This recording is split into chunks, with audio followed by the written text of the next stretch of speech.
Sir வணக்கம் sir. வணக்கம். ஆக்சுவலாக விஜய் அவர்கள் இந்த ஆட்சி அமைச்சதுக்கு அப்புறம் மக்கள்கிட்ட அதிகம் பேசும் பொருளாக இருந்தது சவுக்கு சங்கர் எப்போ விடுதலை ஆவார். ஏன்னா இப்போ அந்த கடந்த ஆட்சியில் அவர் பெரிய அந்த நெருக்கடிகளை கொடுத்துட்டே இருந்தாங்க. ஒரு பக்கம் அவருடைய வேலையை இழந்தாங்க, அவர் குடும்பத்தை இழந்தார், அப்புறம் கடைசியாக அவங்க அம்மாவே இழந்திருந்தார். இப்போ இந்த ஆட்சியிலேயே அவர் விடுதலை செய்யப்படுவாரா என்ற கேள்வி மக்கள்கிட்டே எழுத ஆரம்பிச்சிருக்கு. ஆனால் நிறைய செய்திகள் நம்மளால பார்க்க முடியுது. சவுக்கு சங்கர் விடுதலை பெறப்போகிறார் என்று நீங்களும் இது குறித்து பேசியிருக்கீங்க.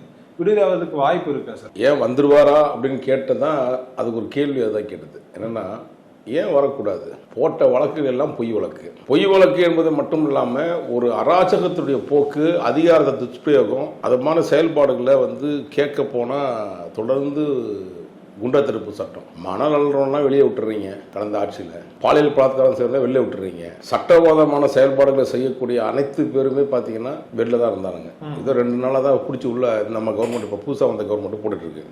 அப்படி இருக்க சூழ்நிலையில் அவர் மீது போடப்பட்ட பொய் வழக்குன்னு நேற்று நம்ம குண்டாஸ் அட்வைசர் போர்டுக்கு வந்தார். அப்போது வந்துடும் போது என்கிட்ட பல விஷயங்கள் சொன்னார். என்ன நடந்ததுங்க கேட்டேன். நீதிபதி என்ன சொன்னாங்க அப்படின்னு கேட்டேன். எனக்கு இவங்க மேலே இந்த குண்டா தடுப்பு சட்டம் போடப்பட்டதில்லை, எனக்கு 3வது குண்டா தடுப்பு சட்டம் தொடர்ந்து அட்வைசர் போர்டு வரேன். ஆனால் அட்வைசர் போர்டு அரசாங்கத்துக்கு ஊதுகோலாக இருக்குது, இதை நம்ம எந்த காலத்துலையும் ஏற்றுக்க முடியாது அப்படின்னு என்னுடைய விஷயத்த சொன்னேன். அப்போது அவங்க அந்த அட்வைசர் போர்டு இருந்த முன்னாள் நீதிபதிகள் எல்லாம் வேற ஒரு சப்ஜெக்டுக்கு போயிடலாம் அப்படின்ட்டாங்க. அப்போது எந்த அளவுக்கு இந்த அருவருப்பான சில சம்பவங்களை அவங்களுக்கே தெரியுது. நம்ம அரசனுடைய ஊதுகோலாக தான் செயல்படுறோம். அப்போ மிக மிக முக்கியமான விஷயங்களை பேசியிருக்கார் சவுக்கு. நான் இன்று காலையில் சிறைச்சாலையில் போய் சந்திச்சு வந்தேன். என்ன நடந்ததுன்னு கேட்டார். என்னென்னலாம் நீதிமன்றத்தில் செய்ய இன்னைக்கு தற்போது நம்ம பேசி கொண்டிருக்கிற நேரத்தில் இந்த பொய் வழக்கு போடுறதுலேயே மிக முக்கியமான ஆள் யாருன்னு கேட்டோன்னா இந்த டேவிட்சன் தேவ ஆசீர்வாதம், இந்த அருண் ஏடிஜிபி, இது இங்கே இருந்தாப்புல கமிஷனர் இருந்தாப்புல இல்லையா, இந்த களவாணி பயல்கள்லாம் ஒன்றா சேர்ந்து தான் எங்களை போன்ற நபர்களுக்கு பொய் வழக்கு போடுவது. விவசாயிகளுக்கு பொய் வழக்கு போகிறானுங்கல்ல, அவனுடைய உரிமைக்காக ஒரு போராட்டம் பண்ணுறான். அப்போ எந்த அளவுக்கு இந்த அதிகாரத்தை தவறாக பயன்படுத்துகிறான். இதை நாங்கள் எப்பவுமே சொல்லுவோம். நாங்கள் கோயிலாக வணங்கக்கூடிய, தெய்வமாக நாங்கள் பார்க்கக்கூடிய நீதிபதிகள் இருப்பதனால நீதித்துறையைத்தான் நம்ம குறிப்பாக சொல்லுவோம். ஏன்னா அங்கே சாமானிய மக்களினுடைய நம்பிக்கையாக தான் அந்த இறைவனாக நம்ம பார்க்குறோம் அந்த நீதித்துறையை. தொடர்ந்து என்னுடைய குண்டா தடுப்பு சட்டத்திலையும், நான் 2 குண்டா தடுப்பு சட்டத்திலையும் நீதிபதிகள் அரசாங்கத்தை காரி உமிழாத குறையாக பேசிட்டாங்க. இப்போ இந்த ஆர்டர்லையும் அப்படியே பேசினாங்க. அதுக்கு அபராதமும் விதிக்கப்பட்டுச்சு. அரசாங்கத்தின் மீது இந்த பொய் வழக்கு போடுறீங்கன்னா அபராதமே 50,000 ரூபாய் போட்டிருக்காங்க. அதை தாண்டி இன்னைக்கு வந்த வழக்கில் மாண்புமிகு நீதியரசர் ஐயா ஜிஆர் சுவாமிநாதன் அமர்வு நான் என்னைக்கே சொல்றது தான், பொடியும் பிடிச்சிட்டாங்க இன்னைக்கு கமிஷனர். நாளைக்கு அவர் ஆஜராகணும் எங்களுக்கு முன்னாடி. என்ன வழக்கு, என்ன சம்பந்தமா தேவையில்லாமல் குண்டா தடுப்பு சட்டத்தை எப்படி தவறாக பயன்படுத்துறீங்கன்னு அவங்க முயற்சி எடுத்துட்டாங்க. சவுக்கு அல்லது வாராகியா இருந்தாலும் 2 பேருமே நாங்கள் நீதித்துறையை நம்புகிறோம். எங்களுடைய நம்பிக்கையே அவங்க தான். காரணம், சவுக்கு சங்கர் அவர்கள் கடந்த குண்டா தடுப்பு சட்டத்தை நேற்று ஒரு விஷயம் அந்த நீதிபதிகிட்ட சொன்னார். சார், நாங்கள் சாதாரண யூடியூபரு, எங்களை மாதிரி ஆட்களை முடக்கணும்னு பார்த்தாங்கன்னா உங்களை மாதிரி நீதித்துறையில் இருக்கக்கூடிய நீதிபதிகள் தான் சார் நாங்கள் நம்புகிறோம். எங்களை நீங்கள் இப்படி முடக்கிற இவங்க என்ன முடக்க பார்த்தாலும் நீங்கள் நிற்கீங்கன்ற நம்பிக்கையில் தான் சார் நாங்கள். எத்தனை பேர் சார் கோர்ட்டுக்கு வருவாங்க? இது எங்களை மாதிரியான யூடியூபர்களுக்கு எப்படி ஒரு பிரச்சனை வருது அப்படின்னா, சாமானிய மக்களுடைய நிலைமை என்னன்னு யோசிங்க. இந்த தொடர் இந்த குண்டா தடுப்பு சட்டம் தவறாக பயன்படுத்துகிற இந்த குண்டா தடுப்பு சட்டத்தை அந்த அதிகாரி மீது என்ன நடவடிக்கை எடுத்துறீங்க? இது வரையும் நான் ரிலீவ் ஆயிடுறேன், 5 மாதம் சிறைச்சாலையில் இருக்கேன், ரிலீவ் ஆயிடுறேன், நீதிமன்றத்தை நாடுறோம், நீதிமன்றம் எங்களுக்கு நல்ல தீர்ப்பு கொடுக்குது, ரிலீவ் ஆயிடுறோம். ஆனால் 5 வருடம் என்னை சார்ந்து நானும், என்னை சார்ந்த குடும்பங்களும், என்னை சார்ந்தவர்களோ எல்லாருமே பாதிக்கப்பட்டிருக்கோம். புரியுதுங்களா?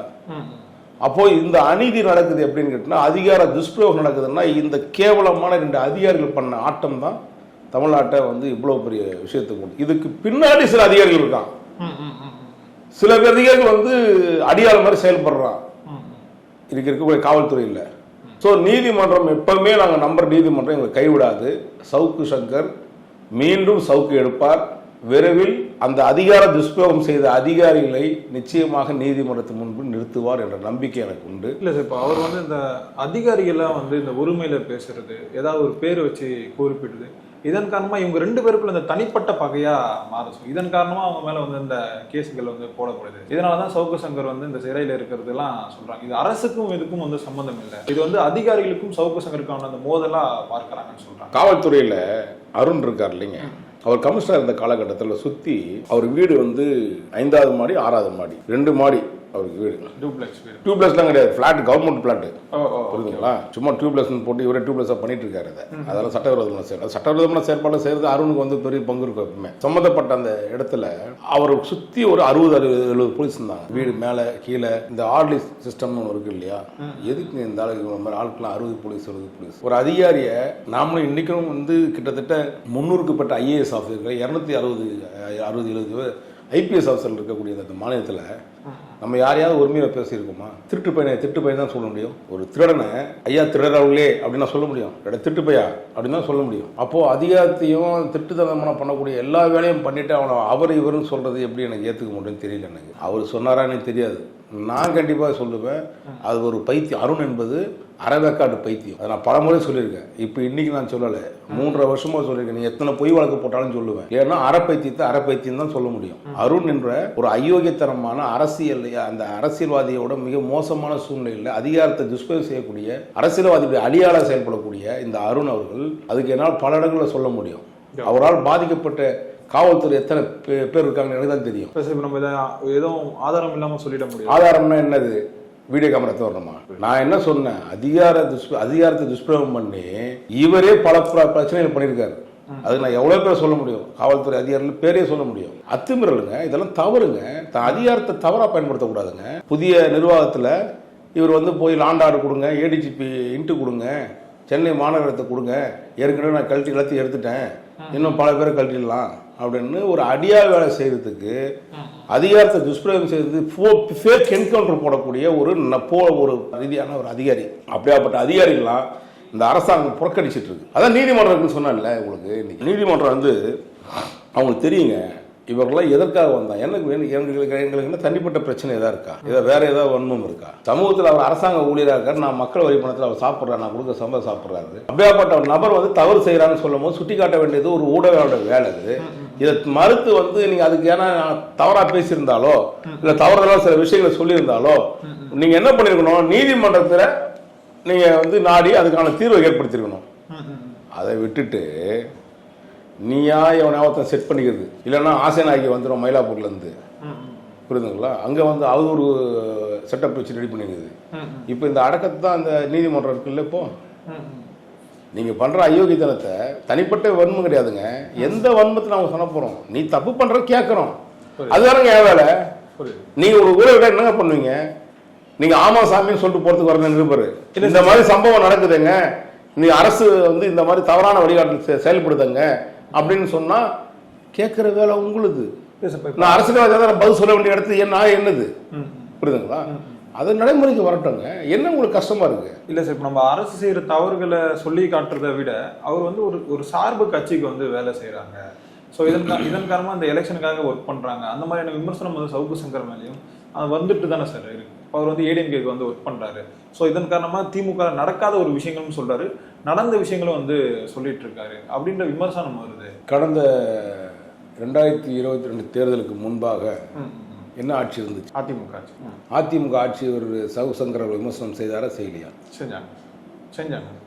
அப்போ திமுக பணம் கொடுத்துச்சா? இல்லை, திமுக தான் பணம் கொடுத்தா ஃபண்டு பண்ணாங்களா? இல்லை, அது தெரியல சார். அப்படியே சூழ்நிலைகள் சரியில்லை, ஆட்சியுடைய சொன்ன வாக்குறுதியை காப்பாற்றல அதிமுக ஆட்சியில், உடனே தன்னை விமர்சனத்தை மாத்துறாரு. திமுகவோட நிலைப்பாடு எடுக்கணும். அது அன்னைக்கு இருந்த ஒரே இயக்கம், எதிர் இயக்கம் அது ஒன்று தான். அதிமுகவா திமுகவா? 2 இயக்கம் தான் இருந்துச்சு. அதுதான் தமிழ்நாட்டை இப்படி ஏமாத்திட்டு தொலைஞ்சிருந்தானுங்க 60 வருஷமா. அப்போ அந்த இடத்துல நீங்க வேற ரிலீஃப் கிடைக்கிறதுக்கு என்ன பேசுவாங்க? உடனே வந்து அவர் அதிமுக ஆதரவாளர், இவர் ஒரு கட்சிக்காக செயல்படுறாரு, இப்படி பல முத்திரைகளை குத்தப்படுதுங்க. ஒரு விசில் ப்ளோயராக யாருங்க? நீங்களும் ஒரு விசில் ப்ளோயர், நான் ஒரு விசில் ப்ளோயர். இன்னைக்கு எவர் வந்து சமூகத்துக்கு எதிராக செயல்பாடு செய்கிறார்களோ அவளை எதிர்த்து கேள்வி கேட்குற ஒவ்வொருத்தருமே விசில் ப்ளோயர். அதுவும் ஒரு விசில் ப்ளோயராக கேட்குறாங்க.